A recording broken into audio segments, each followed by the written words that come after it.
saya Dino Sentosa dari mahasiswa IAIN Metro, Fakultas Syariah, Prodi Hukum Ekonomi Syariah. Saya di sini sebagai mahasiswa KPM dari rumah, kuliah pengabdian masyarakat periode 1 tahun 2021. Dengan DPL Bapak Basri MAG selaku dosen pembimbing lapangan dalam kegiatan kuliah pengabdian masyarakat dari rumah. Oh iya teman-teman, ada yang lupa satu nih. Selalu menggunakan masker di segala aktivitas dan mematuhi protokol kesehatan yang berlaku dengan 3M. Mencuci tangan, menjaga jarak, dan menghindari kerumunan. Tetap selalu gunakan masker ya. Pada awal tahun 1990-an, di Pekalongan dibentuk Badan Balai Benih Induk atau BBI Hortikultura yang merupakan tempat pembibitan dan benih tanaman serta sayuran yang unggul. Dengan tanah yang subur, bisa menghasilkan sayuran dengan kualitas yang baik serta dapat digunakan untuk budidaya tanaman aglonema yang saat ini sedang viral sebagai berikut.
Bismillahirrahmanirrahim. Assalamualaikum warahmatullahi wabarakatuh.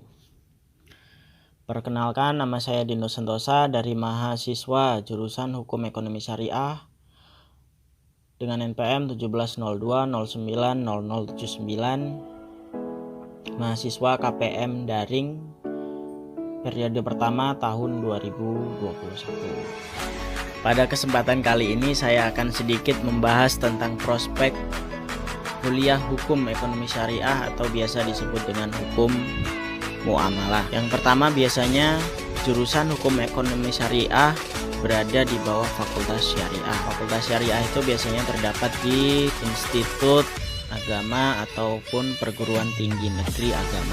Nah, sekarang pertanyaannya, kenapa harus optimis kuliah di jurusan Hukum Ekonomi Syariah? Jawabannya, karena bidang ekonomi syariah terus mengalami perkembangan yang sangat luar biasa. Di antaranya pada tahun 2000-an, bidang perbankan syariah itu hanya terdapat 2 bank umum syariah yang ada di Indonesia. Dan ternyata di tahun 2020 terdapat 14 bank umum syariah dengan hampir 50.000 tenaga kerja. Jika di rata-rata, hampir tiap 2 tahun sekali lahir bank syariah di Indonesia. Nah, bank syariah saja sudah sebanyak ini. Pada tahun 2008 terdapat 191 saham syariah, dan sekarang di tahun 2020 terdapat 462 saham syariah. Jika di rata-rata setiap tahun ada 22 saham syariah yang masuk ke dalam daftar efek syariah. Sebenarnya kalian dapat melihat sendiri datanya melalui data ojk.co.id. Oleh karena itu akan tersedia banyak lapangan pekerjaan, baik menjadi praktisi, akademisi, ataupun entrepreneurnya. Oke, kita lanjut.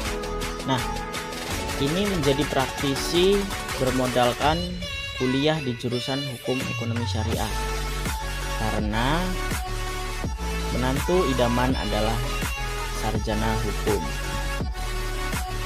Saya juga di sini nggak mau naif ya sebenarnya. Semua jurusan juga mempunyai kelebihan dan kekurangannya masing-masing, termasuk di jurusan HES ini. Namun di jurusan Hukum Ekonomi Syariah mempunyai keunggulan. Salah satunya karena merupakan sesuatu yang baru saja booming, ya kan? Sehingga masih relatif sedikit orang yang ahli dalam bidang Hukum Ekonomi Syariah, dan masih banyak hal yang bisa dikembangkan dalam bidang keilmuan Hukum Ekonomi Syariah ini. Dan kuncinya adalah kesungguhan. Jika kalian bersungguh-sungguh dan bekerja keras, maka akan sukses. Kalau kamu memang passion dalam bidang Hukum Ekonomi Syariah, selamat memperjuangkan kehidupanmu ya teman-teman. Sekian video dari saya. Wassalamualaikum warahmatullahi wabarakatuh.